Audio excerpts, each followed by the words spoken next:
This is my internship at Harborside.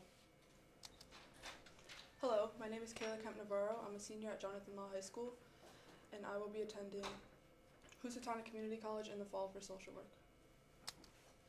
Where did I do my internship? I did my internship at Harborside Middle School.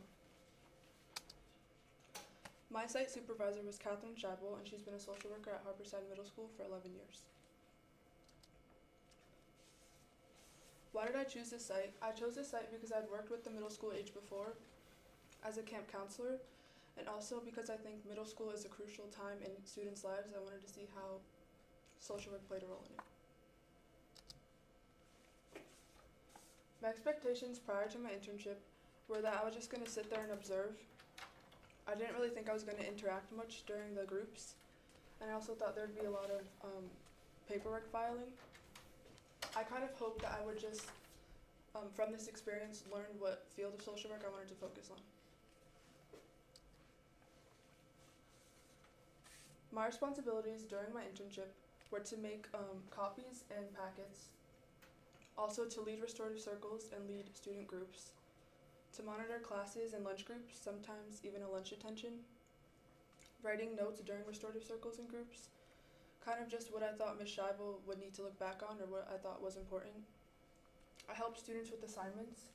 They have a program there called ASA, which is like a study hall for students, so during that I would just help them with anything they needed. I also restocked the food pantry. Ms. Scheibel has a partnership with 2 of the local churches that send her supplies and food for the students to take during the day, so I would just restock and kind of organize her pantry. I also planned student activities for student groups. Usually it would be some type of acting out activity or fill in the blanks during sentences activities. It just depended on the topic that we were doing that day. My challenges were I was worried about overstepping.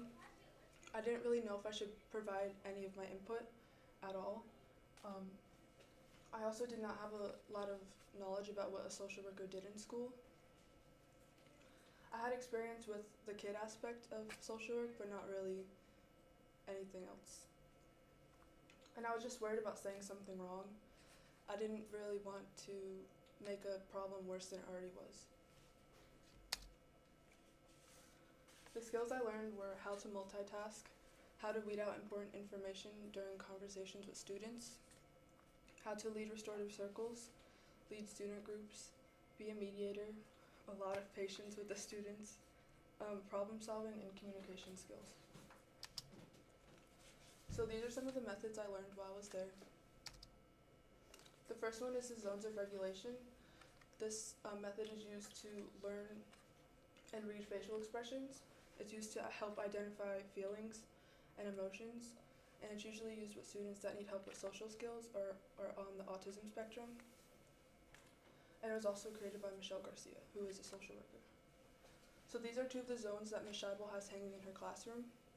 The red zone is for angry emotions, the blue zone is for sad emotions, the green zone is for happy emotions, and the yellow zone is for what we call weird, wacky emotions, which is like being silly or confused. And this is the book that it came from by Michelle Garcia. The next one is identifying the size of a problem. This is actually from the same book I just showed by Michelle Garcia. This is used to help students identify the importance of a problem. A lot of the students came in really stressing about grades, so this just helped put in perspective of how big of a problem it actually was. This allows the students to choose an appropriate solution to the problem. Usually if the problem was a small to medium problem, the students were expected to solve it by themselves. But if it was a big to huge problem, the students were expected to at least try to solve it by themselves and then ask an adult for help. The next one is the voice scale. This is a picture of the one Ms. Scheibel has hanging in her classroom. There's actually a joke that Ms. Scheibel is always at a level 5 because she can be heard down the hall. This is used with students that need help with social skills or are again on the spectrum. This allows students to know when to use appropriate voices in different settings, and it also helps with conversation expectations, which is a popular topic in the student groups. So this is the parking lot method. This is what it would usually look like on the whiteboard. So each student group has a specific activity or topic, and sometimes the kid can go off topic. So what we do is they go to the parking lot and they write just a little note about what they wanted to talk about, and then we continue on with the activity we were doing. Then during the last 10 to 15 minutes of the group, they can go back to what they wrote and talk about it. This just allows students to stay on topic while also talking about what they want to. This is expected versus unexpected behaviors. This is like probably the biggest thing that we talked about there. Expected behaviors are just kind of what's normally expected of a person. It makes the person around them feel comfortable or safe. This can include eye contact, being quiet in class, listening when others are talking, sitting in your seat, stuff like that. Unexpected behaviors makes others feel weird, wacky feelings, which is kind of just making others uncomfortable. This can include yelling in class, interrupting, running around, anything like that. And the behavior chart goes hand in hand with expected and unexpected behaviors. This is used for students with behavioral issues in class or unexpected behaviors in class. The students gain tokens for following directions or good behavior, and they put them on a little chart. If they fill up the whole chart by the end of the class, they get the prize they selected in the beginning, which can be stuff like computer time, iPad time, reading time, anything like that. Also chips and candy, but they're only allowed to get that once a day. Each class, the chart resets, so they get a new opportunity every class to earn a reward. The students can also get X's for bad behavior or not following directions. 3 X's is a phone call home and no prize, or sometimes even a lunch attention.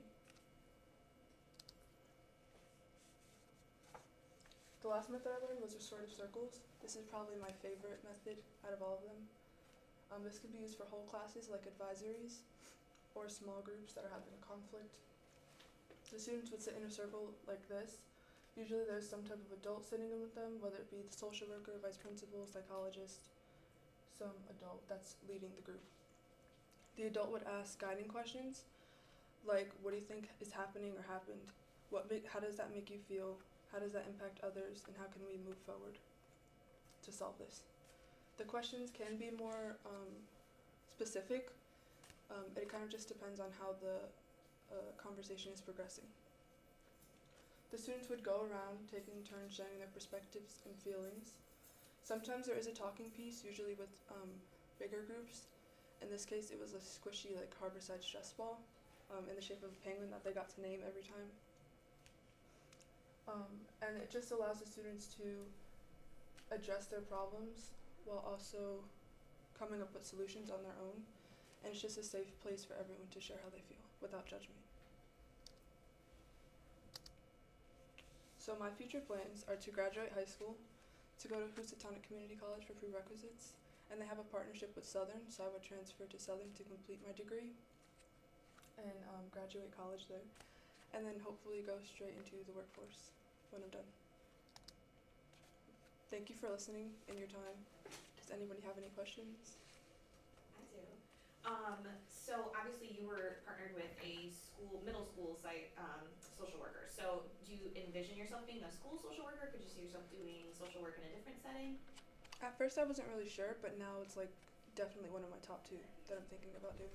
Wait, what's the other one? The other one would probably be social work in hospital.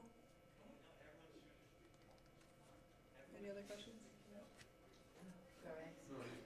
I was going to say, one of the things in your journal you talked about like being part of a restorative circle after a kid was like name calling. Yeah. Yeah. How did it go? I guess like being part of it. Well, usually Ms. Scheibel will be like, that's not tolerated if you make fun of other people. It's also like one person will share something and then everybody else joins, so it kind of just depends on what everybody else does to set the tone for the rest of the group. Did you have one? Well, I came in late and I apologize, but did you say like you already had an idea that you wanted to be a social worker? Yeah, I just didn't know what field I wanted to focus on. And how long did you know that? Probably for like 2 years now. 2 years now? It was kind of back and forth between social work and psychologist. Was there ever like a particular student or situation that really affected you? There was one student, which I don't really know if I can say, But there was one student that, yeah, it affected me. Kim? What would you say was your favorite part about being a social worker? Meeting the students was really fun. Also, making connections with the faculty there was awesome. And learning the techniques, because there was a lot of them. Do you feel like those techniques are gonna be, give you like a leg up when you get to your college Yeah, studies? definitely. I'm going to try to use all of them. Any other questions? All right, great job.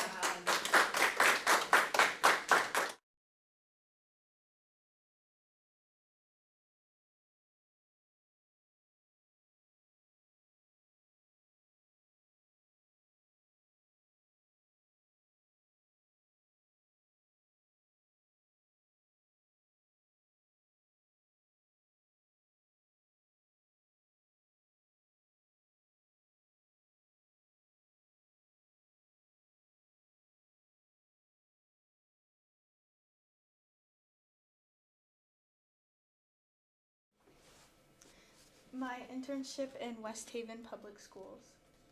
My name is Bailey Wilsey. In the fall, I will be attending Southern Connecticut State University.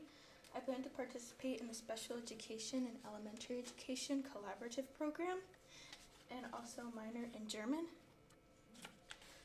My internship site was at Pagels Elementary School in West Haven, and this is where I attended school from kindergarten through 4th grade. My site supervisor was Casey Stapleton Sires, and this is actually us when I was in kindergarten. So she was my kindergarten teacher, and I'm very lucky and appreciative to have been able to work with her this year. For my site experience, the reason that I chose this site is because I do want to pursue a career as a teacher. So I knew that I wanted to be in an elementary school setting. And like I said, I did go to school here, so I knew that there was a very friendly atmosphere with excellent staff. Plus, I am a very anxious person in general, so I think that the familiarity really helped me adjust to the new situation. And this is just a message from the West Haven Public School District, pretty much stating that they're committed to providing a high-quality education to all their students and that they believe that all children are capable of success. So going into this internship, I wasn't really exactly sure what to expect besides maybe shadowing and overlooking and maybe preparing lessons and correcting homework and stuff. So I was really nervous going into it. But my actual responsibilities at the site were to facilitate small group work, which consisted of mainly a writing group where the children were tasked to write a nonfiction book, which had a really great income and the students were really proud of themselves. I also had to pull aside certain students individually if they needed help or prompting with their classwork. And like I did expect, I did grade homework and tests, but as well as giving tests, which usually consisted of pulling aside small groups and reading the questions aloud to the kids. For my accomplishments, I really did get a better understanding of what goes on behind the scenes of being a teacher. So pretty much everything that you won't see from the student's perspective, which really gave me a better idea of what the job is really like. I was also able to build a relationship with each individual student by identifying each student's needs and strengths and providing help accordingly. For example, we do have some more bright students that need to be more academically challenged so they don't get bored in class, whereas some other students may need more prompting or explaining, and some students may have more emotional social needs that need to be met. One of my challenges was definitely communication, and like I said, I think this is because I'm more of a quiet, timid person in nature. So sometimes I did struggle to get the kids to listen to me, so something I definitely need to work on is finding my voice and speaking up. And also something I didn't expect was how emotionally taxing being a teacher is. For example, we did have a situation where one of the little boys in our class, his mother was killed, so he and his sister were placed into foster care. And this is very much something that you take home with you, all of that sadness and worry. And for my conclusion, some of the skills I learned was patience, which is definitely a very valuable skill to have as a teacher. And it was something that I did struggle on a little bit because this was honestly kind of a very rowdy class this year. um, I also had to be assertive while also being nurturing and gentle with the kids. So that's definitely something I did struggle on a little bit because I wanted them to listen to me, but I also had to be kind. I also had to be very consistent with just the rules and directions I gave to the kids, so I wasn't telling them to do a bunch of different things, so it was very consistent every day. I also had to manage my time effectively, but also learn to be flexible because everything's always subject to change in a school. And for my future impact, this really provided me with more experience in my desired field, and it also helped me to build my resume as well as connections in a school. My immediate future plans are to attend the SCSU orientation later this month, where I will select appropriate courses in order to earn my dual certification in education, as well as the 18 required language credits in order to earn a German minor. And after completion of all of this required coursework and student teaching, I will begin a career in a school. Thank you for your time, and is there any questions? What was your favorite part about your internship? My favorite part was just kind of interacting with the kids and getting to know each one of them personally because they all had their different personalities. Do you feel like kindergarten is a good spot for you, or could you see yourself teaching a different grade? I forgot if I specified. It was actually first grade. Oh, first But grade, sorry. I feel like I do like the younger grades, so like kindergarten through maybe like second, third would be my desired class. What was the biggest surprise of a teacher's role? My biggest surprise was how much work actually goes on behind the scenes. For example, something I didn't exactly expect is that they individually pick their classes for next year. I didn't realize that much dedication and thought goes into like even the little things. I know you said that you thought of minoring in German. Are you thinking of like going to places where they speak German and then maybe like teaching there? I thought about it. They also have a bilingual studies program, but at the time I'm not fluent in German, so I was planning to start with the special education dual certification and then maybe transfer, but I do plan to study abroad.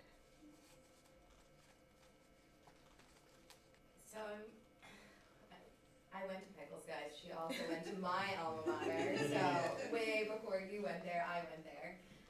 So I'm glad you had the opportunity to go. I think this is more of a comment, but like reading and going over your journals, the situation that you had to deal with is something that they don't ever teach you when you're going to become a teacher. So you have this very unique perspective now, because it's usually like trial by error. And I noticed like when the little boy came back to school, you were like, he came back today, and all these exclamation points. And then I thought it was interesting when you were talking about how the Mother's Day like activity was coming up, and you didn't have, like the teacher had to weigh, should we still do it, what's going on with this individual student. So I think you got a very unique opportunity, because that's the stuff that they don't teach you, but then when you have to experience it, you live it different.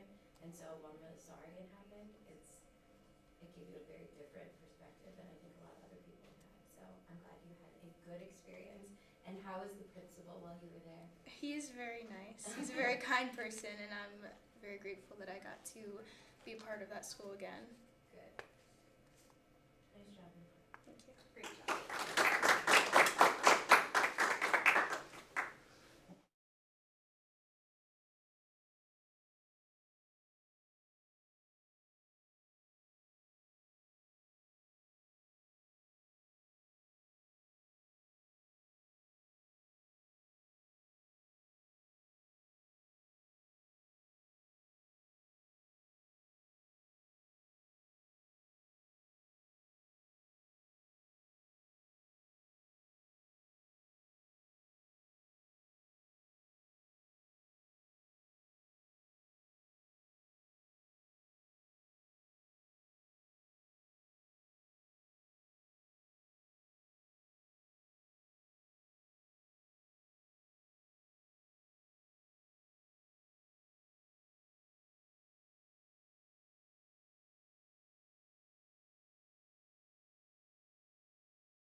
This is my internship with one and only Jim Tanai.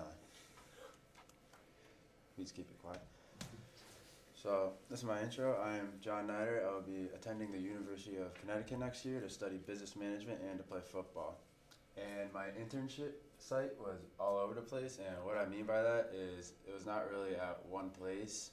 So some days I'd be all over Connecticut going to different high schools or colleges, and one case we were outside of Connecticut. We had to go to Rhode Island to pick up some stuff. So there was never really a set place I would go to for my site. I would just go in the big truck and we'd drive around all day. Or towards the end of my internship, he had a house he was flipping, so he would have me help him out there for a little while, and that's how I spent most of my internship. And my site supervisor was Jim Tonelli, as we see there. He's a Rydell sales rep, and he also played baseball at UConn. I chose this site because it seemed like a fantastic opportunity to learn a little bit about flipping houses and what goes on behind the scenes of Rydell equipment deliveries. I thought it was cool what goes on, how we pick up and deliver equipment, how we like communicate with the different coaches and staff and stuff. Like one time we went up to UConn to pick up some equipment. There was a lot of equipment. There was like hundreds of helmets just lying there. We had to clean them all up, bag them up, and I thought it was cool how we were just there chilling with the people there and talking with them. I also like to learn how to flip houses because that's something me and my dad did once. We flipped a house, and I thought it was a good idea to learn how to do a little bit more because I want to do that when I'm older too. And the business site mostly consisted of delivering sports equipment, picking up football equipment, and flipping houses. So some days we would deliver sports equipment. Like one time we had to go up to Hand High School. We had like 20 boxes of, I think it was football gear. We had to drop it off at a storage unit. That took some time, but it was pretty cool. When we went to Rhode Island that one time, we had to pick up a bunch of sports equipment, which it's usually just the same thing, just different locations. But we mostly picked up sports equipment. And other times we had to deliver things, it wasn't always football equipment. One time we had to do like jerseys. It was weird. We delivered jerseys here actually. But yeah. My expectations going into this internship was to learn as much as I can about this side of the business and like what I have to do. So I didn't really like know too much of what I had to do going into my internship because I didn't have that much information on it. So I just kind of showed up day one, like what do I do? And I kind of learned pretty quick of what we did. It was pretty repetitive, but got used to it. So this is what I would do. My responsibilities during my internship was mainly to organize the sports equipment we would get. So we would go to high school, they'd have all the sports equipment everywhere. There would be shoulder pads, helmets, and they'd be there just staring at us. So we would get to work.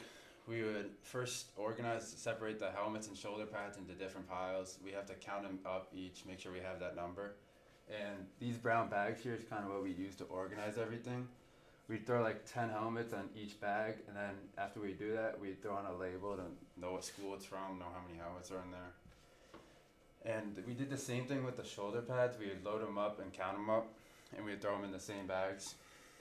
And that was mainly what we did most of the time, and it was my job to put them in the bags and make sure it was the right amount and to organize all of them, and also to carry them around. I did a lot of carrying.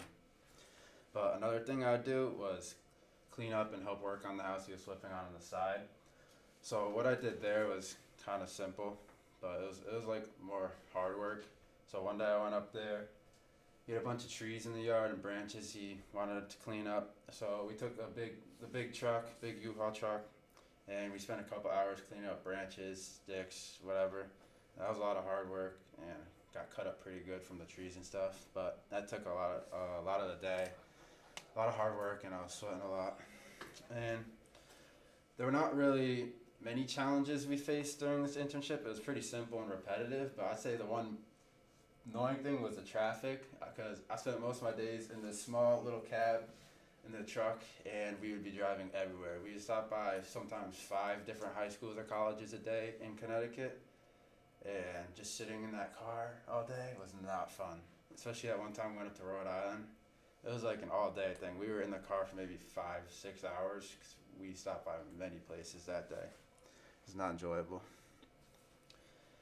in conclusion, the skills developed, I feel like I developed a little bit more time, like sense of time management, because it always felt like we were working against the clock. We had to be at one place here, and we had to get to another high school. So we had to go to a lot of different high schools in a day. We tried to squeeze it in as much as we can. So it felt like we were always rushing all over the place and working against the clock. And I also feel like I developed some more organizational skills because that's what I was doing most of the time. And I've taken that into account in my own life by cleaning my room at home now because it's a mess. But yeah, I spent most of my time organizing helmets into bags and taking the bags, loading it into a big trailer a couple days a week. A lot of that. And this internship may help me in the future if I decide to go down a path like this, because I'm not really sure what I want to do with my future yet. I may do something along these lines, I may not, but I'm not sure what my future will hold for me.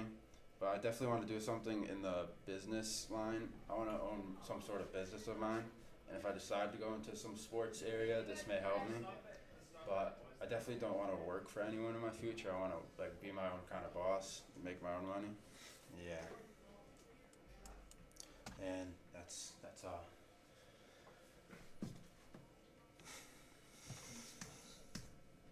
Mr. Agee?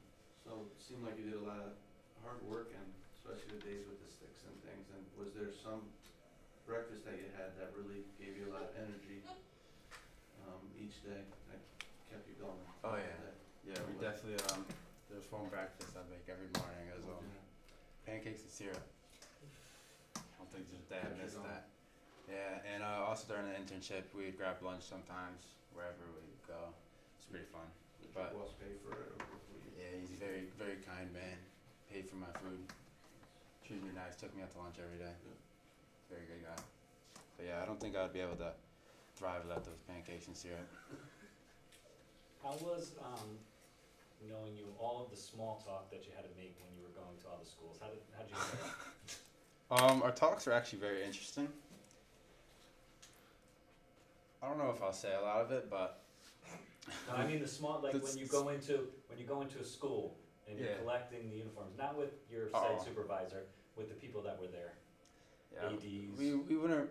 They were just talking with him the whole time while I would do most of the work. So I was just kind of quiet and doing my thing while he was talking, keeping conversation. He just told me what to do, like move that over there, put these in a bag. And I'm like, okay.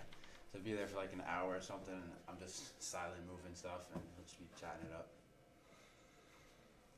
So after you got everything in the yellow truck, what happened? There you go. So we get in the yellow truck. If we're Right. done with all the high schools, we head back. There's this big trailer, like an 18-wheeler trailer, full of all those brown bags from like front to back. So we'd go there and just have to throw them all in, but I had to like throw it in neatly because we needed to get as many bags in there as possible. So sometimes I'd have to like climb the pile of bags, throw them up top.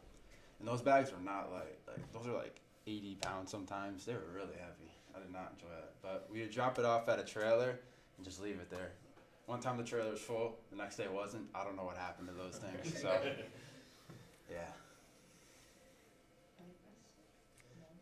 What was the craziest thing you saw on the road? Craziest in what way? Just like what just happened? Yeah, just like anything, like, you know, crazy driver or... There's a lot of crazy drivers. A lot of people cut us off.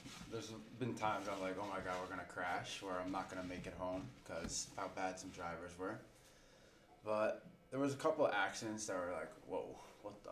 Like, I remember we were like in top corner of Connecticut, and there's this one road that's not paved for like 10 miles. We were just on that, and it's like shut down for some reason. We drive by this big accident. It's pretty crazy, but definitely a lot of accidents, a lot of bad drivers, and a lot of traffic.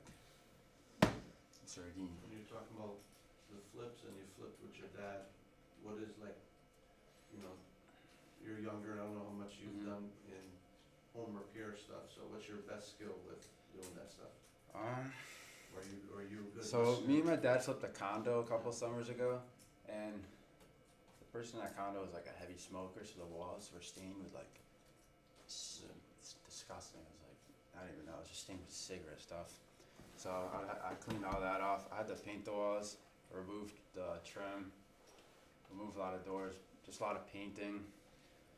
A lot of little things, nothing crazy. A lot of demo. I like hitting stuff with hammers. That was fun. But definitely a lot of painting, removing trim, removing doors, and yeah, replacing a lot of kitchen stuff. Do you feel like this internship prepared you in any way for your transition to UConn next year?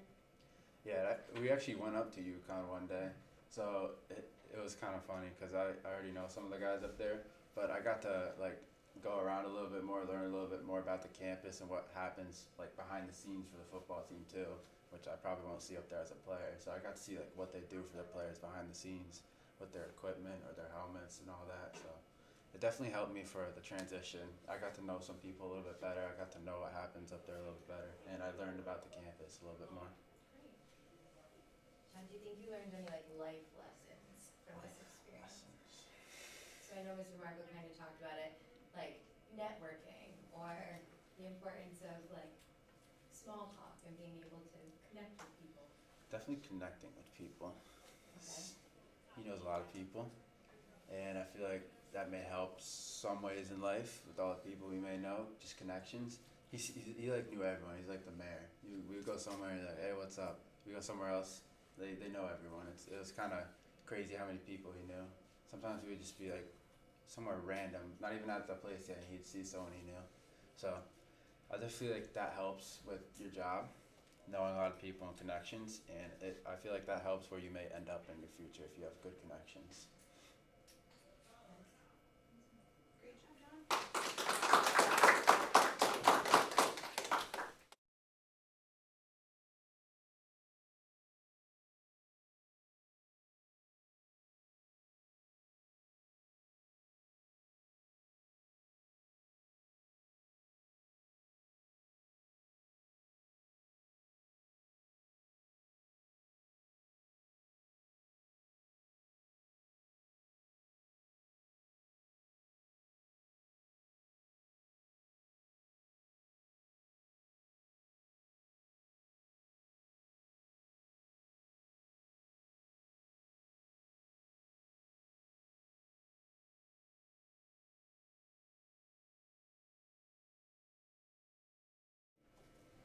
Alright, so this is my internship presentation about my time at the Audubon Society. So let's get into this. So just like a little brief introduction. So hello, my name is Kimberly, but I usually go by Kim. I'm currently a senior at Jonathan Law High School, and in the fall I will be going to University of Connecticut. I'm going in undecided, but I'm interested in mechanical engineering, music, and / or like some sort of environmental stuff, which is kind of why I wanted to go to the Audubon. Boop. So where did I intern? I interned at the Audubon Society at Milford Point, and as you can see here, this is kind of like the entrance where you go. Like, this is the first thing that you see. When you go to this road to the right, you'll be met with a parking lot, and then you'll get like this side of the building. If you go to the right of this building, you'll get like this type of view, and then if you go to the left of the building, you'll get this type of view. This is an older picture, but I mean, it still works. Boop. So I kind of had multiple site supervisors. There was Stefan, and he ran the entire invasive species removal / like native species maintenance program I was a part of. He wasn't always at like the Milford Point. Sometimes he'd go to the Stratford Point because that's a new area that they just got. This is him right here. And this is like another person that he was working with over there. I forgot his name, but yeah, like they're gonna like clean it up a little bit. It was a shooting range. There was like a whole bunch of lead over there, so they have to do like lead testing and stuff. And I mean, I'd call him like a plant and animal expert because like he knows a whole bunch of plants and animals. Like I can be like, oh, what's that bird? And then he'll be like, oh yeah, that's I don't know, a European starling or something. So yeah. Then there's also Erica. She's kind of like a new supervisor to help keep track of like people at a part of the program I'm in. I pretty much like send her updates like whether or not I'll be there for certain stuff, if I watered like the plants and stuff like that. Also like recaps and anything interesting that happened.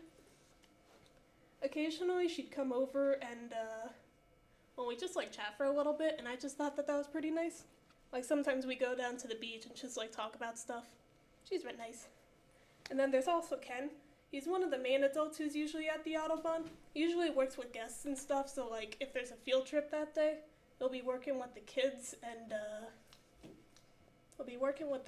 like teach them about like erosion or certain types of plants and animals and stuff like that.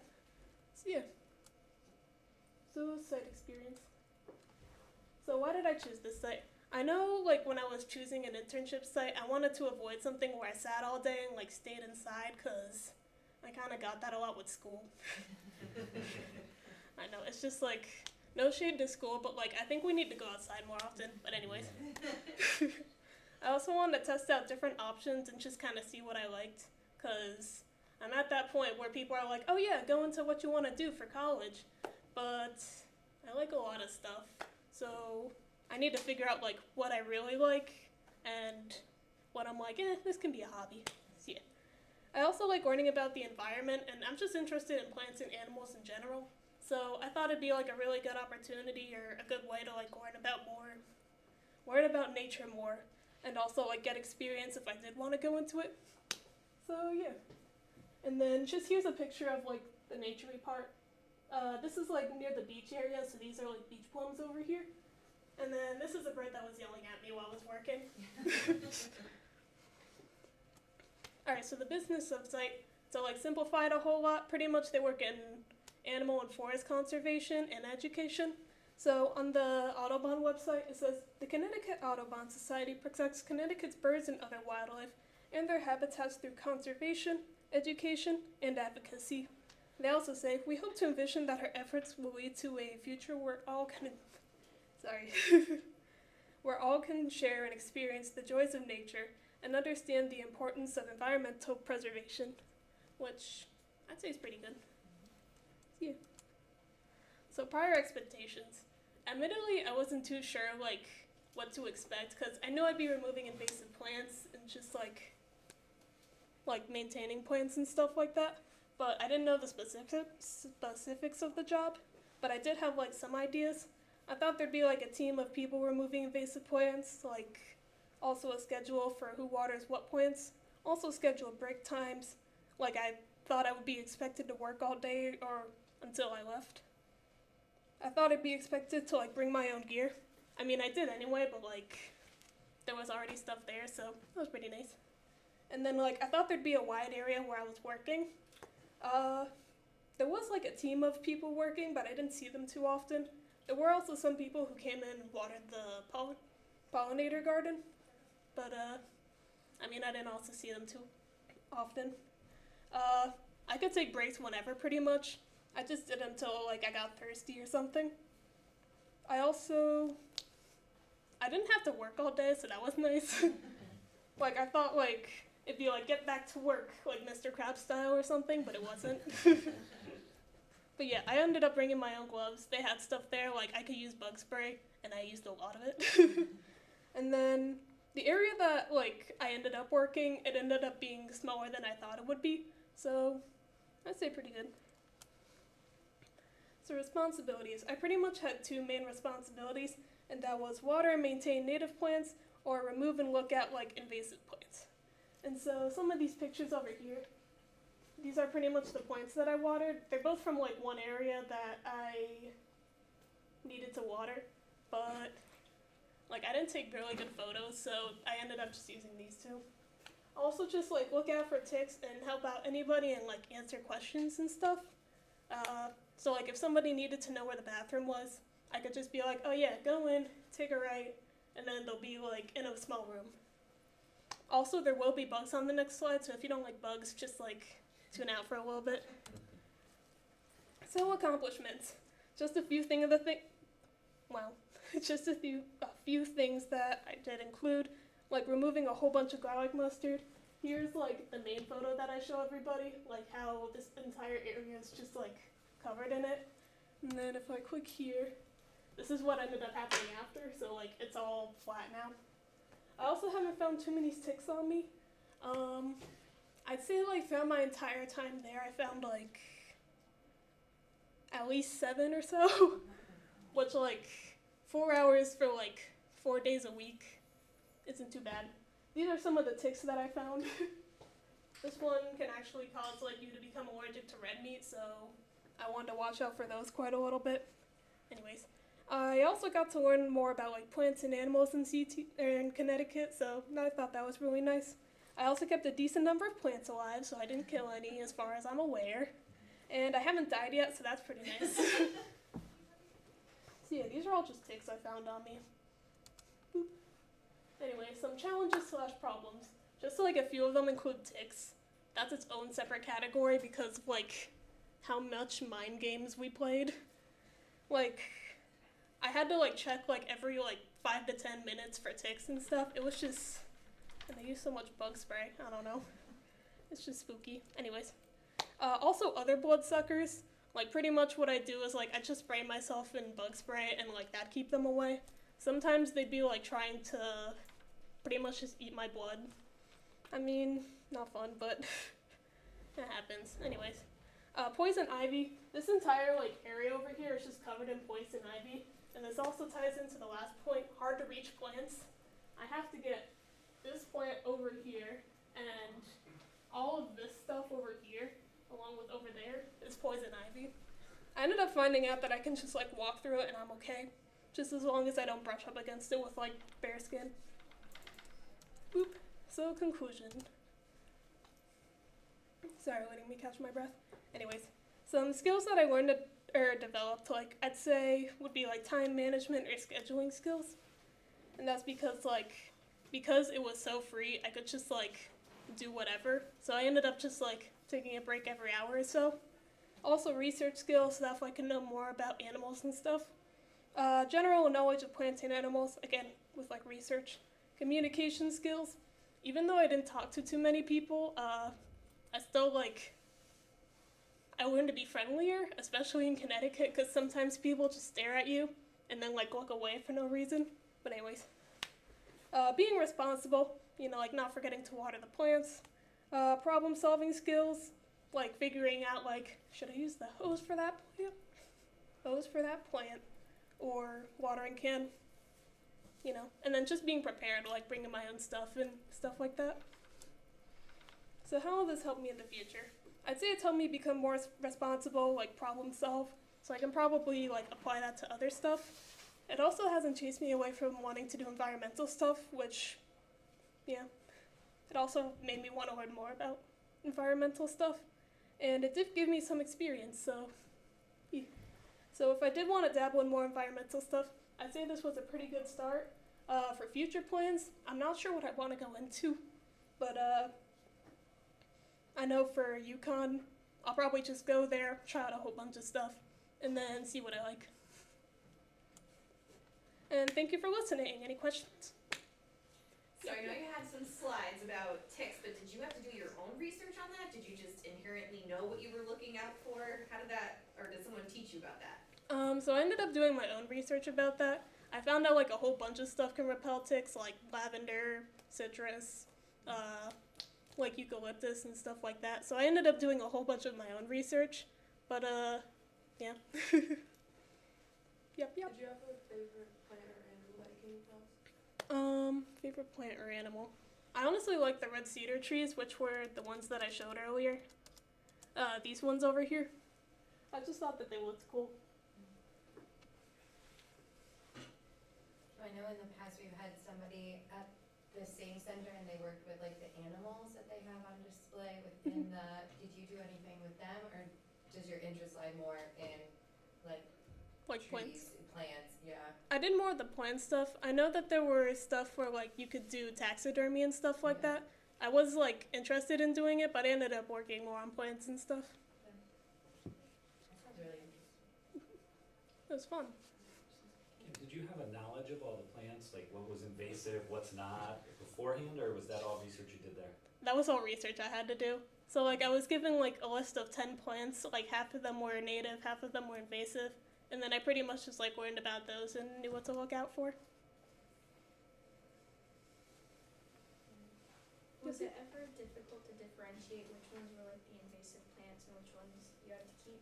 Yes, I actually had to like ask Stefan about it because there are 2 plants that look really similar, staghorn sumac and tree of heaven, both of which are plants that like have one main leaf, but then like little leaflets that go like off of them.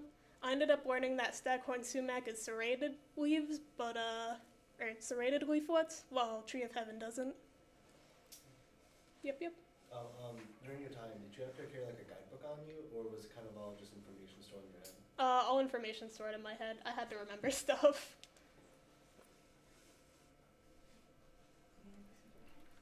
Okay.